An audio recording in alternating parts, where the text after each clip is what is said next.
1787 সালের জানুয়ারিতে আমেরিকার স্বাধীনতার ঘোষণাপত্রের প্রধান খসড়াকারী এবং প্রাক্তন প্রেসিডেন্ট টমাস জেফারসন বন্ধুকে লেখা চিঠিতে বলছেন, আমি সংবাদপত্র ছাড়া সরকারকে পছন্দ করব না, বরং সরকার ছাড়া সংবাদপত্রকে পছন্দ করব। একজন রাষ্ট্রপ্রধান যখন রাষ্ট্রের চেয়েও সংবাদ মাধ্যমকে এগিয়ে রাখেন, তখন এটা স্পষ্ট যে সত্য বলার শক্তিটাই গণতন্ত্রের প্রকৃত চালিকা শক্তি। আজ 3 মে বিশ্ব মুক্ত গণমাধ্যম দিবস।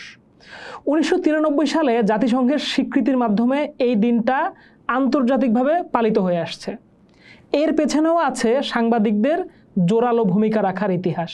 1991 সালে নামিবিয়ার উইহুক শহরে ইউনেস্কোর এক সেমিনারে আফ্রিকার সাংবাদিকেরা উপনিবেশ, সেন্সরশিপ আর রাষ্ট্রীয় নিপীড়নের বিরুদ্ধে একজোট হয়ে ঘোষণা করেছিলেন, একটি স্বাধীন, বৈচিত্র্যপূর্ণ ও মুক্ত গণমাধ্যমই হলো গণতন্ত্রের মূল চালিকা শক্তি। যখন সত্যের প্রকাশ বাধাগ্রস্ত হয়, তখন রাষ্ট্রের ভিত নড়ে ওঠে। অর্থনৈতিক উন্নয়ন, সামাজিক ন্যায় এবং মানুষের অধিকার সব কিছুই টিকে থাকে একমাত্র একটি স্তম্ভের উপর: তথ্যের স্বাধীন প্রবাহ।